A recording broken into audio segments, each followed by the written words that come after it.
नमस्कार दोस्तों। तो हम लोग देखेंगे जो रोशन आनंद सर का ज्ञान बिंदु के द्वारा चलाया जा रहा है होमवर्क सीरीज।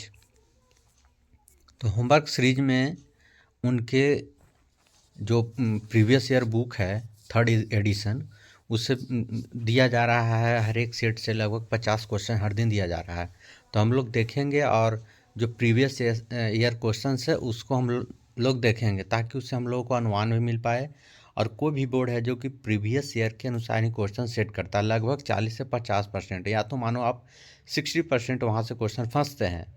तो हम लोग कोशिश करेंगे कि 20 से 25 क्वेश्चन शुरुआती दौर में हम लोग कवर करने का कोशिश करेंगे, लेकिन जैसे जैसे हम लोगों को आदतें बनती जाएगी हम लोग 50 क्वेश्चन 100 क्वेश्चन तक पहुँचेंगे, लेकिन शुरुआती हम लोगों का 20 से 25 क्वेश्चन होगा। बाकी आप देख सकते हैं यहाँ पे बिहार दरोगा का जो है आप देख ही रहे होंगे, रोशन आनंद सर का यहाँ पे फ़ोटो है, थर्ड एडिशन है, न्यू है। और आप देख सकते हैं इसमें जो कि हल प्रश्न दिया हुआ है 25 सेट्स है। अध्ययन सामग्री के साथ साथ पूरा विषय की इसमें विश्लेषण किया गया है। तो हम लोग देख सकते हैं बिहार पुलिस अवर निरीक्षण थर्ड एडिशन। तो इस बुक का ये सार है, देख सकते हैं। तो हम आपको लेकर चलता हूँ सीधे अब क्वेश्चन की ओर। इसमें जितना भी सारा सेट है देख सकते हैं दिया गया है।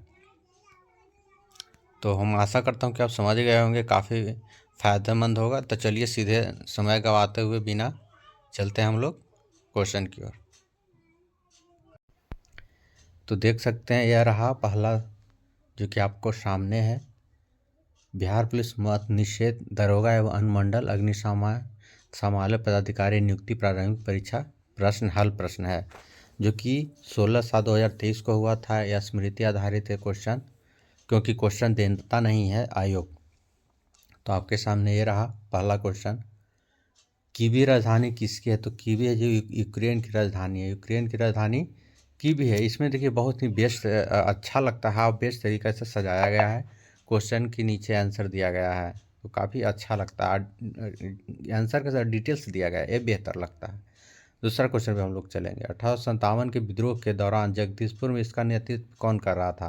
तो ऑप्शन नंबर सी हो जाएगा, कुंवर सिंह कर रहा था। कौन कर रहा था? कुंवर सिंह कर रहे थे। साथ ही साथ हम इसका विश्लेषण भी देखते चलेंगे। 1857 के विद्रोह के दौरान जगदीशपुर में इसका नेतृत्व कुंवर सिंह के द्वारा किया गया था। जवारा के पास जगदीशपुर के एक तबाह और असंतुष्ट जमींदार थे। चलिए नेक्स्ट क्वेश्चन को हम लोग चलते हैं। स्पष्ट आकाश नीला दिखाई देता है क्योंकि? स्पष्ट नीला दिखाई देता है क्योंकि ऑप्शन नंबर सी हो जाएगा, बैगनी और नीला प्रकाश अन्य सभी रंगों के प्रकाश की तुलना में वायुमंडल द्वारा अधिक प्रकीर्णित होता है। इसका विश्लेषण दिया हुआ है, स्पष्ट आकाश नीला दिखाई देता है क्योंकि बैगनी और नीला प्रकाश अन्य सभी रंगों के प्रकाश की तुलना में वायुमंडल द्वारा अधिक प्रकीर्णित होते हैं। बैगनी के नीले रंग के लिए प्रकाश का प्रकीर्णन सर्वाधिक होता है तथा लाल रंग के प्रकाश का प्रकीर्णन न्यूनतम होता है। अगला क्वेश्चन है, हिमालयी भालू का तथा विशाल पांडा किन जातियों का उदाहरण है? तो सुमेध जातियों का उदाहरण ऑप्शन नंबर डी हो जाएगा। IUCN के आंकड़ों के अनुसार हिमालयी भालू तथा विशाल पांडा सुमेध जाति का उदाहरण है। स्रोत IUCN वेबसाइट के द्वारा लिया गया है। जिस प्रजाति वनों में संकटग्रस्त हो जाने की संभावना हो और यदि प्रजाति की संख्या में 10 वर्षों में 50% से अधिक की कमी दर्ज की गई हो, सुमेध प्रजाति के अंतर्गत आती है। प्रजातियों की जनसंख्या 10,000 से कम हो और 10 वर्ष के अंदर 10% की कमी आ रही हो। केवल 1,000 या उससे कम परिपक्व सदस्यों की संख्या शेष हो। ये रहा इसका डिटेल्स संग्रह। भारत की सबसे बड़ी नमक पानी झील कौन सी है? जो भारत की सबसे है कौन है? तो यहाँ पे दिया हुआ है ऑप्शन नंबर सी हो जाएगा, जो कि भारत की सबसे बड़ी नमक पानी की झील चिल्का झील है। यह उत्तरी सरकार तट में अवस्थित भारत की सबसे बड़ी लेगून एवं खारे पानी की झील है। यह रामसर आर्द्र भूमि सूची के अंतर्गत शामिल है। सांबर झील भारत की सबसे बड़ी अंतःस्थलीय नमकीन झील है। सर्वाधिक लवणता वाली यह जो यहाँ जो सबसे ज़्यादा लवणता पाया जाता है। सोलर सेल बने होते हैं। सोलर सेल है जो कि किसके बने होते हैं, तो अर्धचालक के बने होते हैं। ऑप्शन नंबर सी हो जाएगा। इसका देखिए संग्रह है। सोलर सेल अर्धचालक के बने होते हैं। सोलर सेल में मूल रूप से ऐसी पीएन संधि होती है जो सौर विकिरण आपतित होने पर विद्युत वाहक बल उत्पन्न करती है। इसको बनाने के लिए सिलिकॉन का प्रयोग किया जाता है। ऐसे पदार्थ जिनकी विद्युत चालकता चालक एवं अचालक पदार्थों के बीच होती है अर्धचालक कहलाते हैं। जैसे सिलिकॉन हो गया, जर्मेनियम हो गया। द्वितीय विश्व युद्ध में धुरी राष्ट्रों में निम्न में से कौन सा देश शामिल हुआ था? धुरी राष्ट्र में है जो कि ब्रिटेन शामिल हुआ था। ऑप्शन नंबर डी हो जाएगा। द्वितीय विश्व युद्ध में ब्रिटेन धुरी राष्ट्र में शामिल नहीं था। सितंबर 1939 को जर्मनी एवं पोलैंड के आक्रमण किया। इसके साथ द्वितीय विश्व युद्ध की शुरुआत हुई। ग्रेट ब्रिटेन, फ्रांस और अमेरिका के सहयोग से यूरोपीय देशों का जो गुट बना वह मित्र राष्ट्र के नाम से प्रसिद्ध हुआ। धुरी राष्ट्र में शामिल देश था जर्मनी था, जापान था, इटली था इत्यादि थे। निम्नलिखित देशांतरों में से कौन सा भारतीय मानक समय के लिए संदर्भ के रूप में माना जाता है? तो 82.5 डिग्री हो जाएगा। 82.5 डिग्री यानी कि ऑप्शन नंबर ये होना चाहिए। 82.5 डिग्री पूर्वी होगा, जो कि देशांतर में संदर्भ में भारतीय मानक अगर पूछा जाए तो 82.5 डिग्री पूर्वी होगा।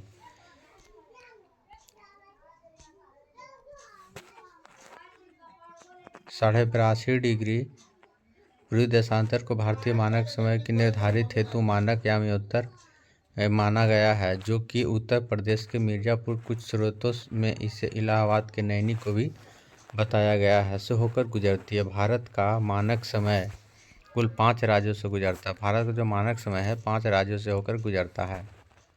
उत्तर प्रदेश, मध्य प्रदेश, छत्तीसगढ़, उड़ीसा एवं आंध्र प्रदेश।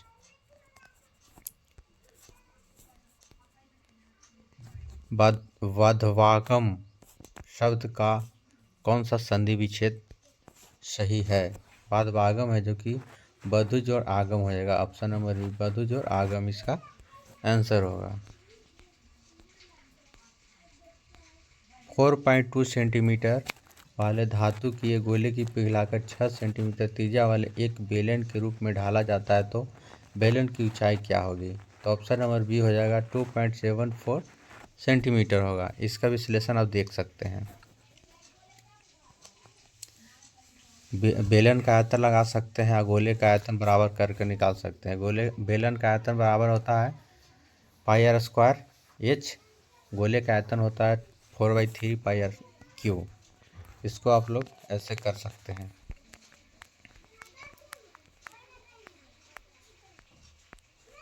बिहार में पहली बार राष्ट्रपति शासन कब लगाया गया था? तो ऑप्शन नंबर ए हो जाएगा। 1968 में बिहार में पहली बार राष्ट्रपति शासन लगाया था। 1968 में बिहार में पहली बार राष्ट्रपति शासन 29 जून 1968 को लगाया गया था, जो 26 फरवरी 1969 ईस्वी तक रहा। उस समय बिहार के मुख्यमंत्री भोला पासवान शास्त्री थे। बिहार में अब तक कुल 8 बार राष्ट्रपति शासन लग चुका है। अंतिम बार राष्ट्रपति शासन 7 मार्च 2005 से 24 नवंबर 2005 तक लगा था। प्रधानमंत्री पीवीटीजी विकास मिशन के विकास से संबंधित है, आदिवासी समूहों से संबंधित है। प्रधानमंत्री पीजीटी विकास मिशन आदिवासी समूहों से आर्थिक विकास से संबंधित है। भारतीय अंतरिक्ष नीति 2023 के अनुसार कौन सी संस्था अंतरिक्ष औद्योगिकियों के अनुसंधान और विकास पर ध्यान केंद्रित करेगी? तो ऑप्शन नंबर डी हो जाएगा, इसरो करेगी। कौन करेगा? इसरो करेगा। बास्केटबॉल के मैदान को क्या कहते हैं? बास्केटबॉल के मैदान को क्या कहते हैं? तो इसका ऑप्शन नंबर बी हो जाएगा, कोर्ट कहते हैं। बास्केटबॉल के मैदान को कोर्ट कहते हैं। बास्केटबॉल के मैदान को कोर्ट कहा जाता है।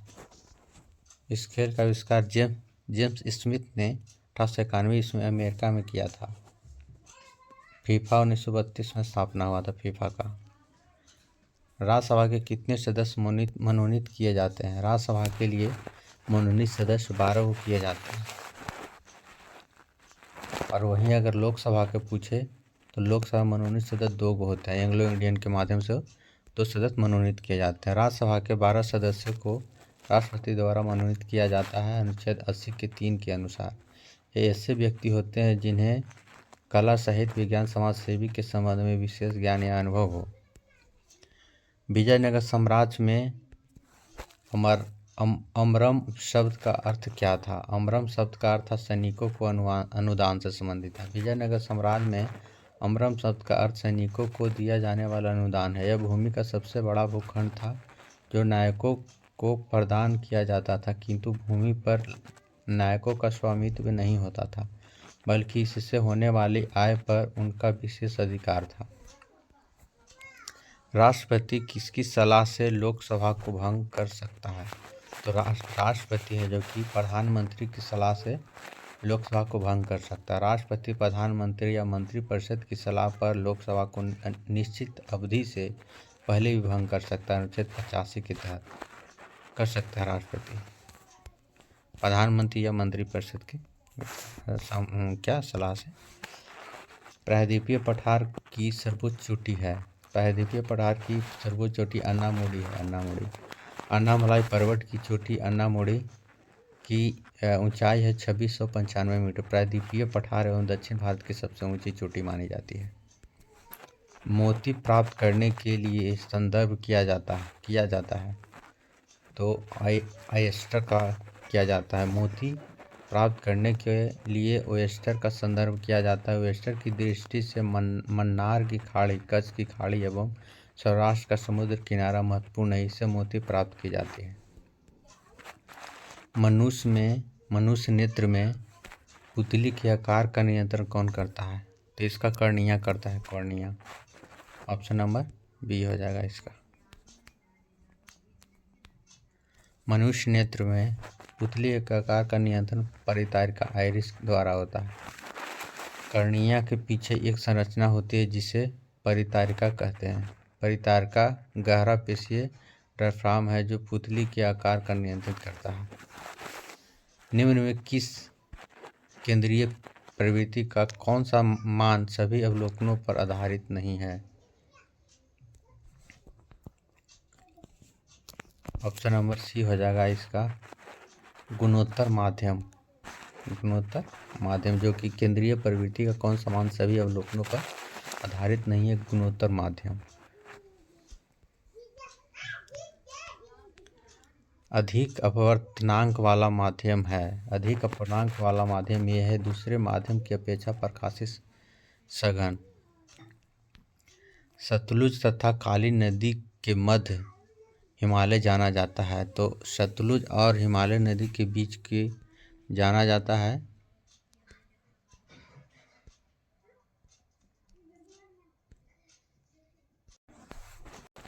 सतलुज तथा काली नदी के मध्य हिमालय जाना जाता है। कुमाई हिमालय के नाम से जाना जाता है। सतलुज तथा काली नदी के मध्य हिमालय को कुमाई हिमालय के नाम से जाना जाता है। नदी घाटियों के आधार पर सर सिडनी बुराड द्वारा हिमालय पर्वतीय प्रदेशों का निम्न 4 प्रादेशिक विभाजन है। सरकार द्वारा अवरोधों अथवा प्रतिबंधों को हटाना कहलाता है उदारीकरण कहलाता है। क्या कहलाता है? उदारीकरण। सरकार द्वारा अवरोधों अथवा प्रतिबंधों को हटाना उदारीकरण कहलाता है। 1809 ईस्वी में फारसी में गिफ्ट टू मोनोथिस्ट किसने लिखी? गिफ्ट टू मोनोथिस्ट किसने लिखी है? तो राजा राम मोहन राय ने लिखा है। किसने लिखा है? राजा राम मोहन राय। 1809 ईस्वी में गिफ्ट टू मोनोथिस्ट या तुहफत उल मुवाहिदीन नामक पुस्तक राजा राम मोहन राय द्वारा लिखा गया था। पटना उच्च न्यायालय के वर्तमान में मुख्य न्यायाधीश कौन है? तो ये हो जाएगा। देखिए ये ऑप्शन के अनुसार चलेगा। पटना उच्च न्यायालय जिस समय क्वेश्चन आया था उस समय का क्वेश्चन है, तो इसको हम लोग नहीं देखेंगे क्योंकि करंट लेवल का क्वेश्चन हो जाता है। हाल ही में बिपरजॉय खबरों में था, यह क्या था? बिपरजॉय है जो कि चक्रवात था। ऑप्शन नंबर डी हो जाएगा। हाल ही में खबरों में रहा बिपरजॉय एक चक्रवात है। यह अरब सागर तथा गुजरात के समुद्री तट से टकराया था। इसका नामकरण बांग्लादेश द्वारा किया गया था। निम्नलिखित में से कौन सी ताप विद्युत परियोजना महाराष्ट्र में स्थित नहीं है? तो ऑप्शन नंबर सी है जो कहलगांव नहीं है। कहलगांव ताप विद्युत परियोजना महाराष्ट्र में स्थित नहीं है, यह भागलपुर बिहार में स्थित है। यह परियोजना एनटीपीसी के अधीन कोयले आधारित संयंत्र है।